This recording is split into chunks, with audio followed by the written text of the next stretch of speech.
Crime पेट्रोलमध्ये गुन्हेगारांना शिक्षा होताना दाखवणारा अभिनेता आज स्वतः न्यायासाठी दरवर्षी पोलीस ठाण्याचे उंबरठे झिजवतोय. स्वतःच्या घराचं स्वप्न पूर्ण करण्यासाठी आयुष्यभराची कमाई आणि बँकेचं कर्ज मिळून जवळपास 25 लाख रुपये दिले, पण ना घर मिळालं ना पैसे परत आले.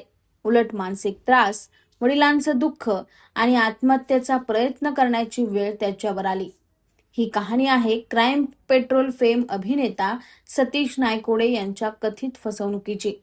घर देण्याच्या बहाण्याने क्राईम पेट्रोल फेम अभिनेता सतीश नायकोडे यांची जवळपास 25 लाख रुपयांची आर्थिक फसवणूक झाल्याचा आरोप समोर आलाय. स्वतःचं घर असावं या स्वप्नातून त्यांनी वेस्टर्न लाईन परिसरात घर घेण्याचा निर्णय घेतला. त्यावेळी त्यांचा संपर्क आस्था प्रॉपर्टीची झाला. सांताक्रूज येथील SRA प्रकल्पात घर मिळवून देण्याचा आमिष दाखवत त्यांच्याकडून टप्प्याटप्प्याने लाखो रुपये घेतल्याचा आरोप आहे. सतीश नायकोडे यांच्या म्हणण्यानुसार व्यवहारावेळी त्यांना अधिकाऱ्यांचे शिक्के, सह्या, स्टॅम्प पेपरवरील कागदपत्रे आणि विविध दस्तऐवज दाखवण्यात आले. सर्व काही अधिकृत असल्याचं चित्र निर्माण करण्यात आलं. त्यामुळे त्यांनी कोणतीही शंका न घेता पैसे दिले. मात्र कालांतराने ना घराचा ताबा मिळाला ना पैसे परत मिळाले. त्यानंतर दुसरा फ्लॅट देण्याचं आश्वासन देत त्यांना वर्षानुवर्षे प्रतीक्षा करायला लावल्याचाही आरोप त्यांनी केला आहे.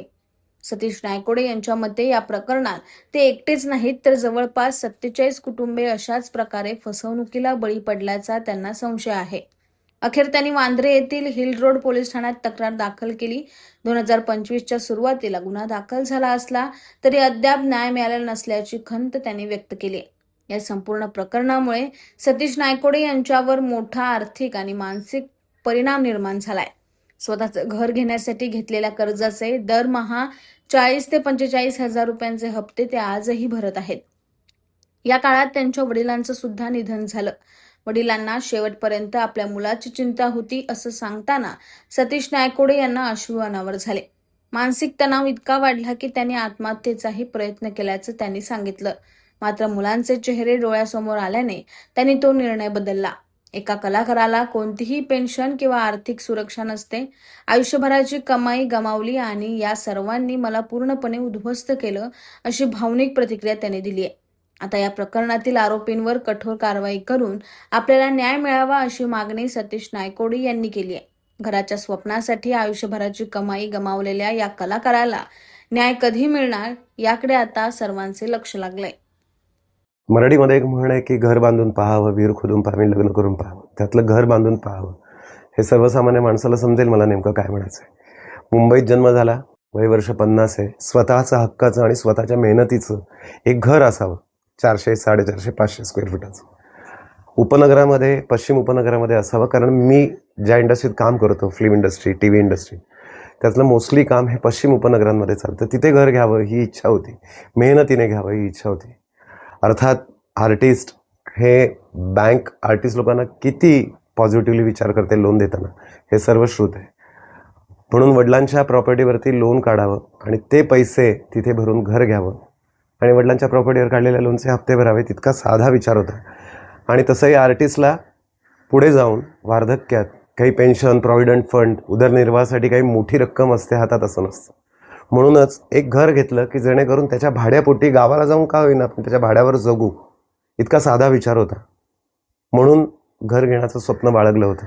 त्याकरता वडिलांचं हे घर, डोंबिवलीतलं हे घर मी मॉर्गेज केलं एका प्रायव्हेट फायनान्सकडे आणि ते पैसे मी आस्था प्रॉपर्टीजच्या माध्यमानं गुंतवले एक घर घेण्यासाठी.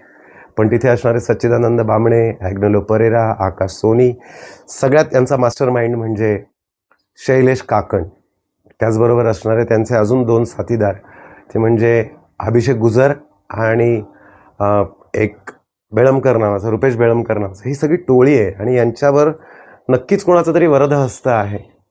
यांनी अनेक कुटुंबांची अशी फसवणूक केलेली आहे की घर देतो असं सांगून पहिलं एक नॉर्मल घर दाखवायचं, नंतर त्याचा व्यवहार होत नाही, एक मोठी रक्कम काढून घ्यायची आणि नंतर SRAचं घर दाखवायचं.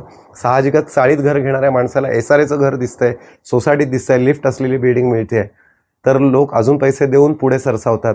आणि मग ह्या लोकांनी सरकारी कागदपत्र, SRAचे लेटर हेड्स, अधिकाऱ्यांच्या सह्या, गव्हर्नमेंटचे स्टॅम्प स्वतः SRA ऑफिसमध्ये नेऊन केबिनमध्ये बसवून मग समोर बसलेली व्यक्ती कोण होती, त्यांचा आय डी कार्ड तर आम्ही नाही मागू शकत ना, की आता SRAच्या बिल्डिंगमध्ये तुम्ही आहात, त्या केबिनमध्ये त्या टेबलवर आहात, समोरची बसलेली व्यक्ती कोण आहे असं कसं विचारणार, तुमचा आय डी दाखवा असं तर नाही विचारणार. एवढं सगळं दिसतंय.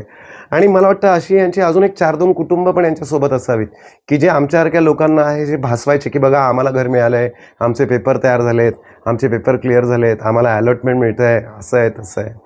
आणि SRA हा मुद्दा नंतर आणायचे, पहिलं कुठेतरी नॉर्मल घर दाखवायचं. कारण का SRAचे प्रॉब्लेम्स काय आहेत हे बऱ्याच लोकांना माहिती आहे.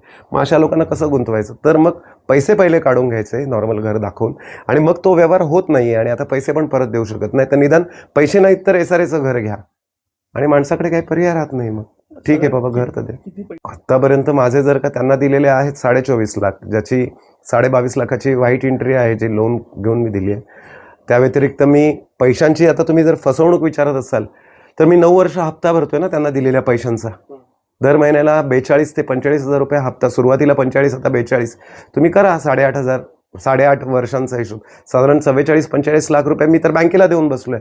शिवाय ज्या प्रॉपर्टीवरती लोन काढलंय त्या प्रॉपर्टीचं जर फोरक्लोज करायचं आहे तर अजून 30,50,000 रुपये मला द्यायचे आहेत. म्हणजे हे 30,50,000 बँकेला भरलेले जवळपास 44-45 लाख आणि यांना दिलेले 24 लाख. काय उरलं आयुष्यात आता? हे वर्ष 50 झाले, परत कसं उभं राहायचं?